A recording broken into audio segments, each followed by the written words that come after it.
Welcome! Welcome to the Life Practice PBL Facebook live chat.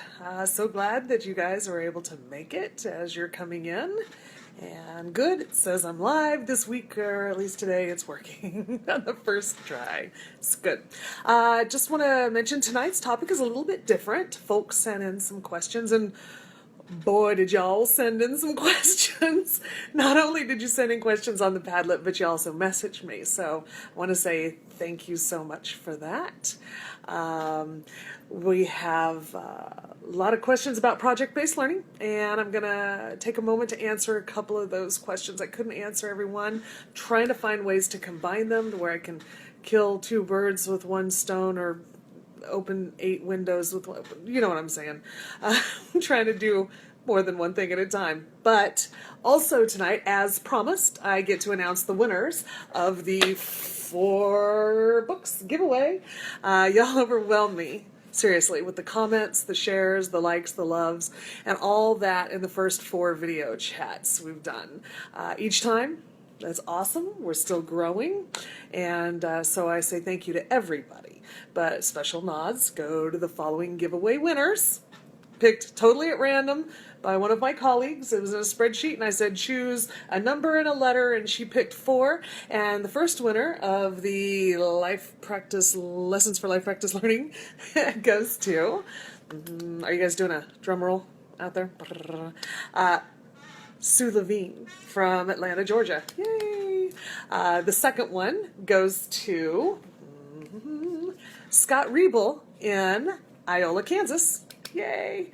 And the third for August, the giveaway, is Mickey Fryover in Peabody, Kansas. Gets her book. Da-da-da. And lastly, a fella, honestly, I've never met before, but he's come in and did some commenting and sharing, and I hope someday to meet him in real life, is Brendan Murphy in McHenry, Illinois. So, yay. If you folks, Sue, Scott, Nikki, Brendan, if you guys would message me your mailing information, I'll be happy to get those books in the mail to you. And I'll also message you in case, you we're unable to get in here tonight. But I'm saying hi to Ginny and hi to Jill coming in. Appreciate you guys being here. So, gonna dive in here. Got some good questions. One of them was Jenny's question, actually. So, question today. Go ahead, if you have questions right now that you've not yet had a chance to post, go ahead and put them in. I'll try to get to them, but honestly, I don't want this whole thing to go too long. We've been going 20, 25 minutes, and that's just a lot of time. So I do have some folks who posted their questions a day or so ago. I'm going to work on those first. So we're going to get going. As you're posting your questions, let's get the first one asked. The first one was asked, do you think there's a way to change project into PBL? This is a question from Jenny Ogden in Virginia. By the way, Jenny, I'm coming to visit y'all soon, aren't I? Yes? I think. That'd be cool. Anyway, can't wait. Thank you for posting that question, Jenny. It was something I want to talk about anyway. I think it's something that's realistic, because when we're really busy teachers, we look online and there's a ton of great projects. How can I use that to inspire great PBL? We're also going to be hitting a topic from somebody who didn't leave their name. They asked about choice and voice in the classroom while making sure all kids are learning what they have to learn. So it's the question, how do I let them go on separate paths while still doing what they need to do, because this is school. And of course I'm paraphrasing this, so yeah. And my new friend, Kara Warren, she lives here right here in Hutchinson. I just met her, we'll just say 4 months ago. I'm not sure. Time doesn't really work for me some days, but it's recently. And she has asked to see examples of PBL in action. Now, that one's hard to do without actually going step by step by step. But I'm going to try to blend that in there a little bit, but it might be just a bigger topic for a whole different chat, Kara. So here we go with that. So let's dive in. Changing a great project to PBL. So let's say you have a good project that you like to do, or maybe you found a good project that's almost perfect, if only it could be a little bit more PBL. And I get it. Like I said, the internet is packed with almost great PBL ideas and not enough just right PBL. So can we find a simple way to shift all those great ideas into PBL? I'm saying, yes, we can. So I've compiled a list of things we want to look at as we shift a project into good project-based learning. Let's start with number one. I think there's 6, just to give you a heads up. So let's start with number 1. Remember that PBL is learning by doing. It's not learning something and then doing something to show what we learned. It's learning by doing. We want to give the kids a challenge or a question that's tasty enough to where they're ready to dive right in. Sometimes our launch event can whet that appetite for the challenge or a question that isn't necessarily really tasty by itself. But bonus points if you can create a launch event around a topic that compels kids to create their own questions or challenge. It's tough, but if we can still think about it, then we're moving in the right direction. So what is it, as I'm looking at the project online, that kids are learning and experiencing in that internet project? How can we change that into a challenge? For instance, a lot of us have to teach or get to teach about, say, volcanoes or Pompeii or that sort of thing. So instead of making like a diorama of Mount Vesuvius and Pompeii or a presentation like we do a lot of times, what if we challenged kids to create a plan to go back? Oh, it's backwards. Oh, fine. And I'll just show it from out here. Because it's right for me. You'd think I'd have learned this by now. What if we challenged them to create a plan that would save the citizens of Pompeii? So what are they having to learn?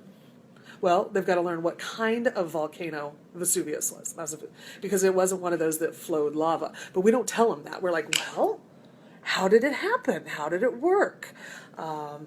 Who was in there? And we're going to learn about the different types of people. We're going to learn about the slaves. We're going to learn about the merchants. We're going to learn about the noblemen.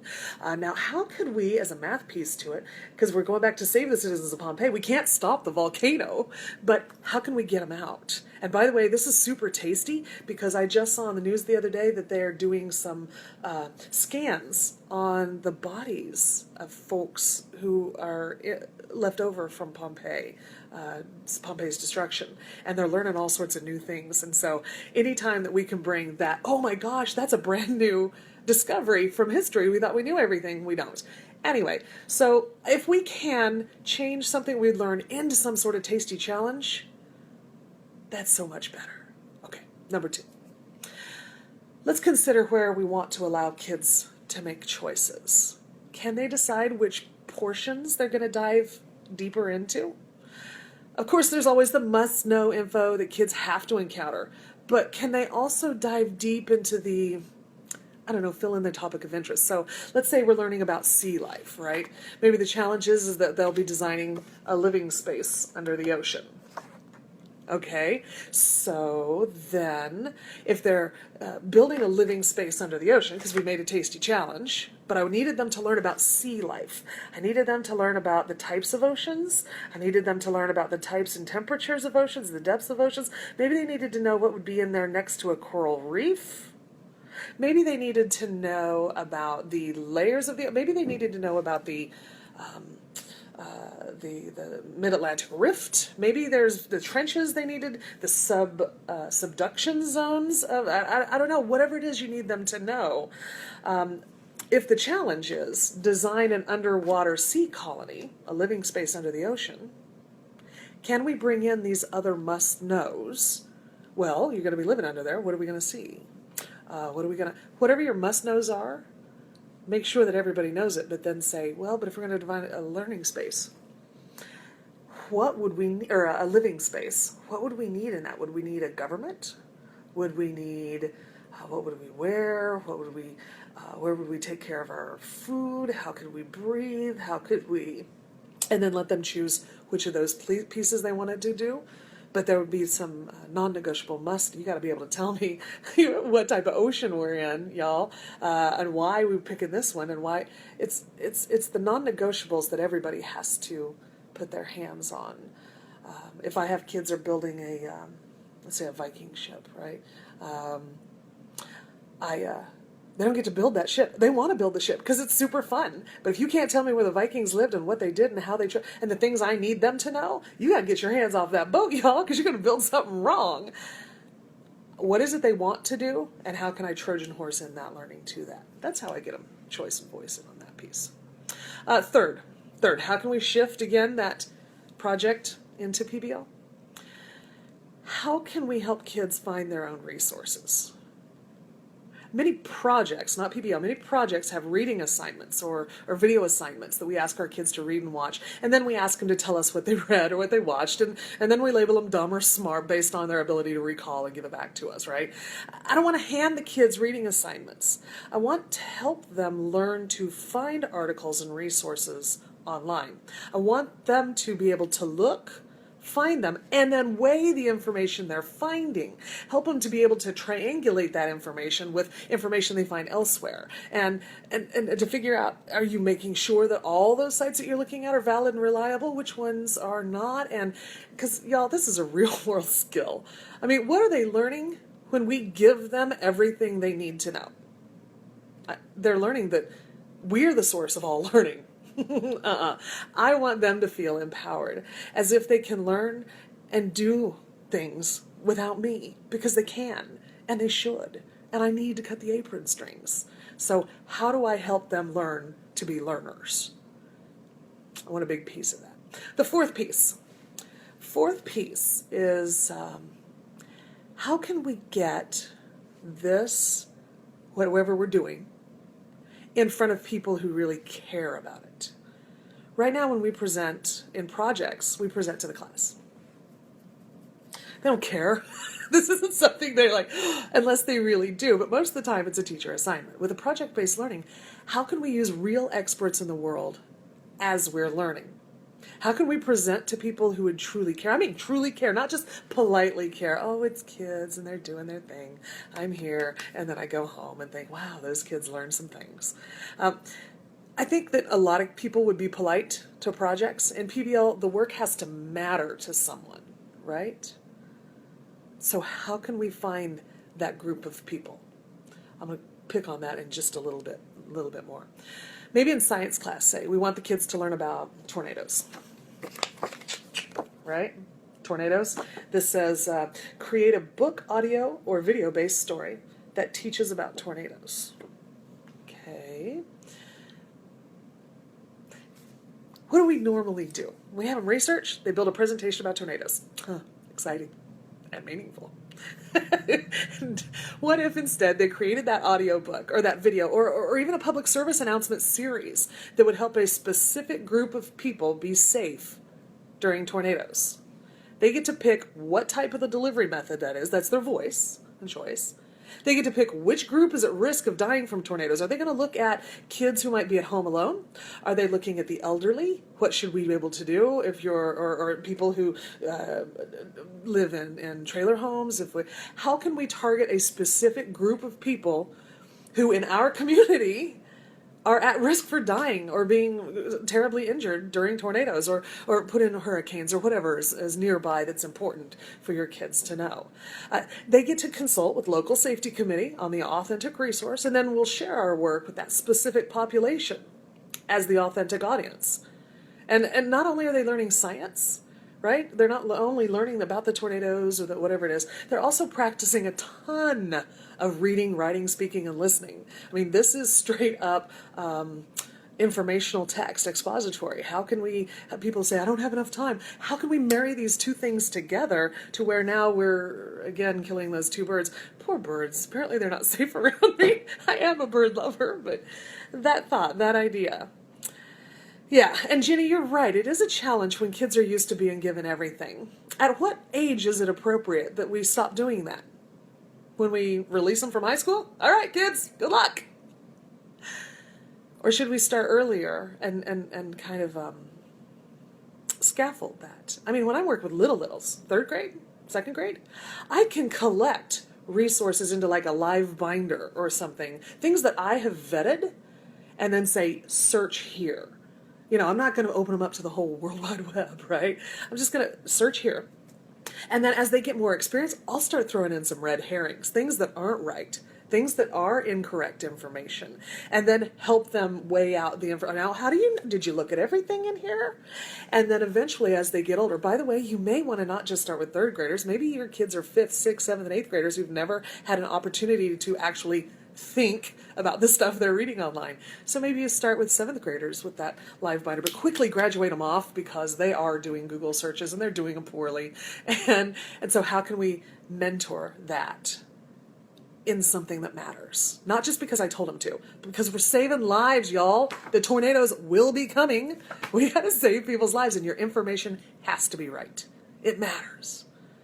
See, that's different than just looking at tornadoes and giving a presentation in class. Man, the tornadoes do this and we should be safe that way. It's not really saving lives. I'm just jumping through your hoops, teacher. Let's go to number 6, what I think. Hey, Brendan, by the way, I see you're in here. Did you hear, man? You won one of the free giveaway books, by the way. I'll be giving you information. I'll send you a message. Anyway, thanks for being here again. Number 6. Just keep asking yourself, how can I make this project that I'm finding online, that's very much project, not project-based learning, how can I change that to be more interesting for the kids? How can I make this more real and more real world than just school flavored, right? How can I get my kids' work seen by people that it matters to? Maybe they're building something for younger kids. Maybe they're building something for, older folks, or a museum, or something beyond just me as the teacher looking at it. How can I take this project and make it matter? So that's the 6th sort of thing. I know this is easier said than done, and not every project translates easily. I just got a question on Twitter this evening that the lady said, hey, expanded form, how do I make a PBL out of that? And I'm like, the math stuff? To me, some of this is that like people ask me all the time, how do I make a grammar PBL? Man, I wouldn't make a grammar PBL. I would make grammar matter in a PBL that matters. That matters. Because if you're not using proper grammar on these tornado things or this get up, stand up, coordinate an event to help support the civil rights of a chosen group. You pick the group, y'all. I don't care who you're picking, right? And if your grammar sucks, who's going to listen to you? See, it matters.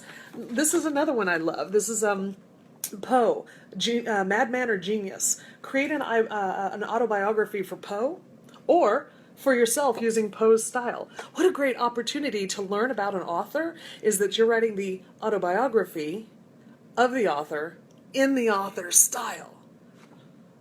That'd be a challenge. Is it a project? It is if you say, this is what you're going to do and here's how you do it. But how could we get the kids to where they'd say, wow, that would be really fun and interesting? By the way, if these are interesting to you at all, I do want to let you know, these are part of Kevin Honeycutt and my's curriculum that we've built. Well, we have 64 of these cards, and if you'll notice, here's the challenge, the thing that the kids are like, oh, what? And you can see it done in a social studies, science, math, reading, writing, that sort of work over there. These are our Life Practice PBL recipe cards. If you go to lifepracticepbl.org, you can see them.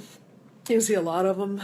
You can read the titles and be inspired, or you can buy them and have all of it. The back of the card helps people figure out what you want to do before the project prep, launching it, and then during the project maintenance, and how to end the project. These are good sorts of supports for folks who are busy, who have good ideas, but want to go deeper, or I'm busy with this project and it's so hard to think of something else while I'm still in this action.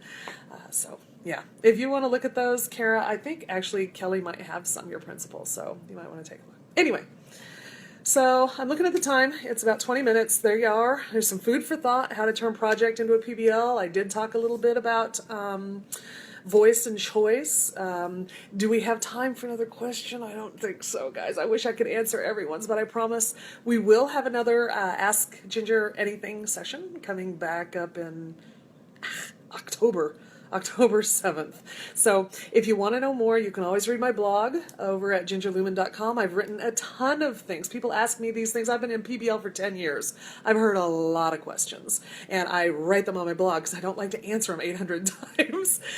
So you can go back through there and look. And if you have a specific question, I might either answer it to you, or I'll send you to a blog post or a series of them, or help you find it from some other resource. Also, I want to let you know, if you're impatient, you can also I know. I'm doing it, and I feel like I got some sort of. Should be wearing my white slacks and the white shoe. Herb Tarlick, for those of us of age, Anyway, if you're impatient and you want to learn more, this book is Lessons for Life Practice Learning. I'll put a link to where you can get it. If you buy it on Amazon as a paper copy, it costs a lot more than if you buy it from our website.